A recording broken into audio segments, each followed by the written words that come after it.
Hello बच्चों, let's see the question. Which of the following is not true of connective tissue? So connective tissue is a type of animal tissue और connective tissues different types के होते हैं. तो यहाँ पे we have to choose the statement which is not related with the connective tissue, यानी wrong statement को हमें यहाँ select करना है. So let's see the options one by one. So first statement says connective tissues are most abundant and widely distributed in the body of complex animal. So this one is right. जो complex tissues होते हैं complex animals की body में, they are most abundant. It means जो 4 type के tissues हैं animals की body में, उनमें से सबसे ज्यादा क्वांटिटी में जो प्रेजेंट है they are connective tissue. So this thing is true, क्योंकि अपनी जितनी भी बोन्स है, कार्टिलेज है, ब्लड है, लिम्फ है, टेंडन्स, लिगामेंट्स और areolar, adipose, they all are the types of connective tissues. So अगर हम इनका सम अप कर लें तो these are the most abundant and widely distributed. It means animal body में ये आपको डिफरेंट शेप्स में और डिफरेंट साइट्स पे प्रेजेंट मिलेंगे, आपकी पूरी बॉडी के अंदर ये प्रेजेंट होंगे. सो ये तो हो गया true statement. Now the next is they connect and support other tissues. So connective tissue का काम as the name suggests is to connect other tissues and organs. तो जैसे कि हम ले ले एग्जाम्पल टेंडन्स का ही, तो टेंडन्स क्या करेंगे, कनेक्शन किसका, बोन्स का मसल्स के साथ. तो यहाँ पे आप देख रहे हैं that bones are connected to muscles with tendons which is a type of connective tissue. और इसका दूसरा एग्जाम्पल हम ले सकते हैं लिगामेंट्स. तो लिगामेंट्स एक बोन को दूसरी बोन के साथ कनेक्ट करते हैं. So bone to bone connection is by ligaments. So they are connecting different tissues together and they also support other tissues.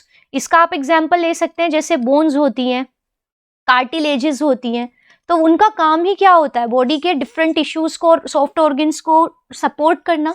So this one is also true.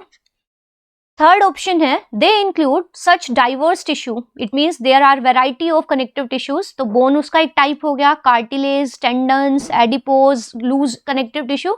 So all these are the different types of connective tissue. So ये statement भी हो गया right. Next statement कहता है they form the internal and external lining of many organs. So this one is not true, क्योंकि organs की lining बनाना काम होता है एपिथेलियल टिश्यू का. सो एपिथेलियल एक शीट होती है सेल्स की और मल्टीपल लेयर्स ऑफ सेल्स की, जहां जिसका काम होता है ऑर्गन्स की और बॉडी के सरफेस की लाइनिंग बनाना. So the lining of internal and external organs is composed of the epithelial tissue, not of connective tissue. So this one is wrong.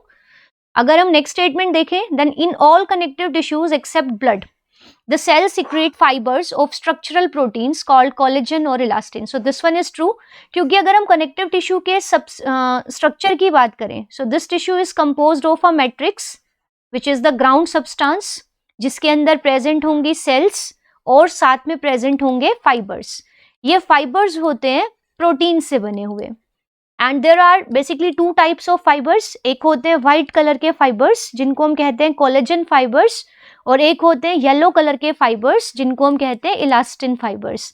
But these fibres are absent in fluid connective tissues such as blood.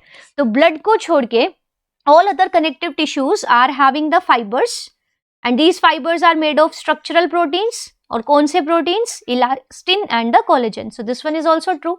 So the only wrong statement, यानी कि जो statement is not true with respect to connective tissue is option 4. ठीक है, तो यहाँ पे option 4, only 4, और this is given in option A. So यहाँ पे जो राइट आंसर होगा that is option A. All the best. Thank you.